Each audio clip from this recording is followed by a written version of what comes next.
gents, what's the most overused word in football? Right, beyond a doubt, it's crisis, isn't it? And you see it written all the time. Liverpool are in crisis, or whoever's in crisis. The next team's in crisis. And so my kind of question to you is when does a blip, which I was fairly confident this was, 2 or 3 weeks ago, when does a blip become, a crisis, and when does a crisis become a full blown crisis? Craig, what do you reckon?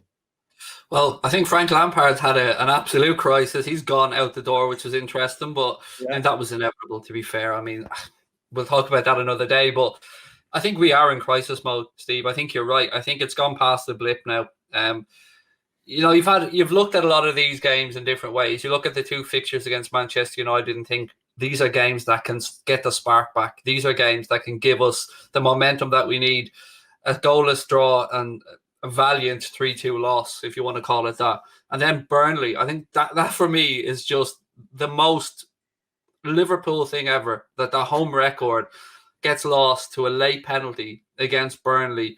And it's heartbreaking, and we're in crisis mode. And how we get out of this, I think it's difficult, because I find it extremely difficult to sit here and be critical of the mentality of a group of players who have delivered what they've delivered, who've had their back up against the wall, who've had heartbreak after reaching the Champions League final and losing it to come back to win it. Same with the league, heartbreak after losing it to City, come back and win it.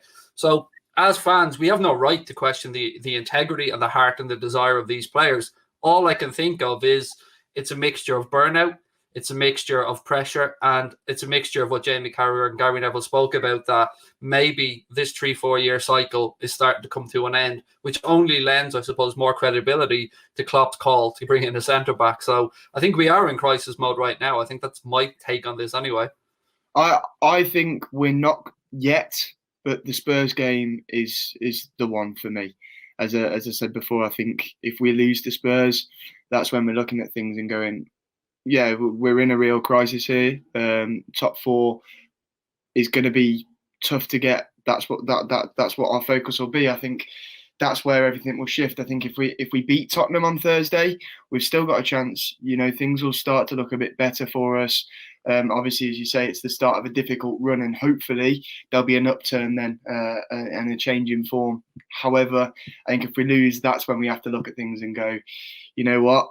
This may be a crisis, and it will be obviously very close to the deadline, and Liverpool's still not active in the transfer window, and they'll be looking at things and going, we're not good enough at the minute. And the frustrating thing about this is it's so obvious for us supporters. We can see where the issues are, and they seem such an easy, simple, quick fix, but obviously it's not. Let me play devil's advocate to that, if I may. We sit here as fans and you say we know what we need. We need a centre-back. Klopp knows that. But if we're to work off history of signings that Klopp has brought into the club, nobody usually just comes in and starts playing. I mean, you can take the Takumi Minamino, Andy Robertson, Alex Oxlade-Chamberlain. You can take all of them as examples of players who've come in and have taken a month, 2 months, 3 months to get up to what Klopp feels is up to speed in the intensity and training, tactically aware enough to play. And then, of course, you've got the rigors of Premier League football. So even at that, I'm still scratching my head going, would that actually solve it? But it's a really good point. And I texted a mate the other day who's pretty good on these things and in the media, and I said, any credence to the Eder Militao, thing from Real Madrid? Because to me that seemed like a bit of a no-brainer. If he's available on loan, he's perfect. And he said to me, he thinks there maybe was interest a while back, but he said, when can you remember Klopp ever bringing in a loan signing? Other than like Stephen Colker. Like, when's he bought him since? What a man. When's he brought in a loan signing? Because that's the point that you were making.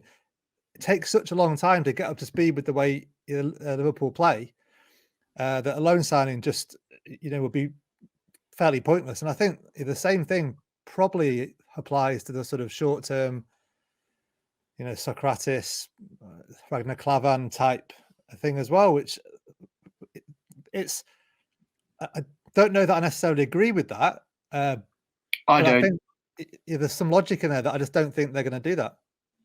I don't agree with that at all. I think, we've praised the club for the last few years for how smart they've been in the transfer market, and something like that, signing Socrates on a short-term deal, I think would be ridiculous. It's No, all, that's what I mean. yeah, That's what I mean. That's what I'm saying. That's what yeah. I'm saying. I think Wouldn't happen because it takes you that long to fit into, the way Liverpool play, that he just wouldn't sign someone with that kind of short termism. Yeah, I think it's one of them things. I think going into the transfer window, I didn't expect us to sign a centre back. I didn't think we did. I didn't think we would. Sorry, but as I said, I had reservations that if we don't sign a centre back, I reckon we wouldn't win the title this season. And looking back at it now, it looks like I might be right on that one. But it's one of them things, really, isn't it? Where, as you said, it's not really a Liverpool sort of situation where we'd rush into the transfer market, where we'd do a thing like sign Socrates on a short-term deal or an Eder Militao loan. So yeah, Liverpool won't rush into this, but if they do, and I've seen, obviously, me and Craig spoke before we came on air about the Socrates thing and how Liverpool had a phone call with him and stuff like that, and that just baffles me, because it's not a Liverpool thing whatsoever, and he's so clearly not good enough, and it would be a waste of a signing. I think the obvious ones is that Liverpool need a signing this January. We need a centre back, but we need one that's not just for the short term. It's not just a short term fix. It's one that can rival Gomez when Gomez is back fit. We lost Lovren and didn't replace him. We've got Fabinho as a midfielder, but it just seems like our squad may already be too big, and that we have to see a few outgoings before we can see people coming in. Can I ask one question around the finances of our club? Maybe you guys can enlighten me. I'm baffled. I think Steve alluded to it earlier on about why there's no money, because I look at our squad, and yes, we've got some players who've earned themselves good contracts, but I think it's fair to say 180k, probably our highest paid player before maybe bonuses and stuff. We don't have an Alexis Sanchez on 450 grand. We don't have 350 grand goalkeepers like David De Gea.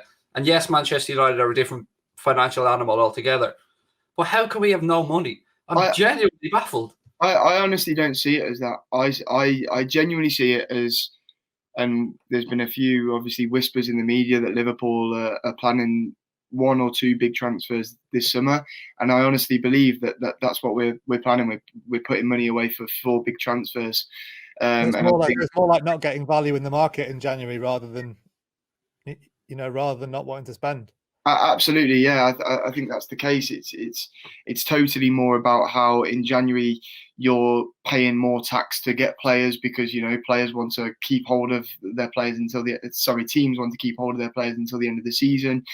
So yeah, January is a completely different and tougher window to sign players in, and maybe Liverpool are sort of saving their finances to prepare for a big summer. I think that's probably more the case, Craig. We've been sold that dream before, though. We've been given that line before, and it hasn't come to fruition.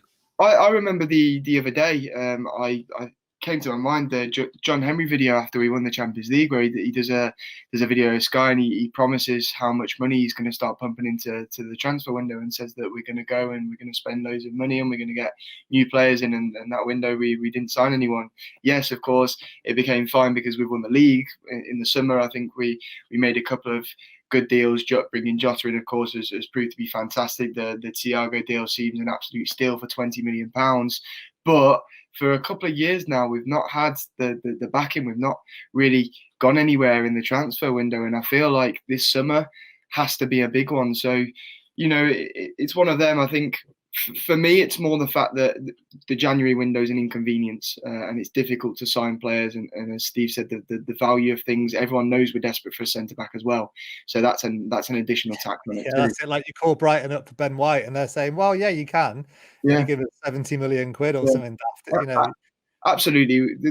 I feel for the club in a way, because it's an impossible situation. It is difficult, and we're saying it like it's so easy to just go and throw millions and millions of pounds about. But it is one of them things. I think it may be that we sacrifice our league position this year to have a really big summer and go again next year. You can say Mbappe. Go on, say it. Go on. I was thinking about Mbappe when Jack was talking then, only in the sense of it's pie in the sky, isn't it? It's Has absolute to pie be. in the sky. Has to be. Absolute pie in the sky, because he's going to cost 200 million quid. Yeah, It's and absolute pie in the sky. that's the thing. And there's like Haaland as well, who's obviously got a cheaper release clause. Is it actually? We've seen loads of murmurs in the media that we are planning to sign a centre back in the summer.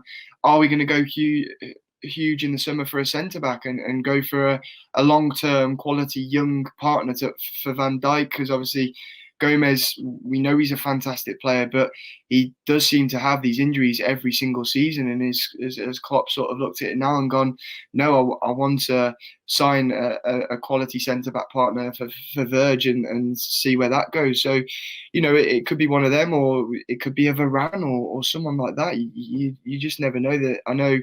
You know, maybe even Upamecano. There's Koundé. I saw some people say that we might get both Upamecano and Konate from Leipzig. So, you know, it may not be Haaland or Mbappe. It may be centre backs that we're looking at. Yeah, but we're not getting any of those names that you mentioned if we're not in the top four, are we? Well, we're not getting any of them. Very, very true. Upamecano, Koundé, Konate. You know, they're going to Bayern Munich, or they go, you know, wherever else they're going. They're not coming to us if we're not in the Champions League. Koundé's the one I want. Ben White for me. Is it?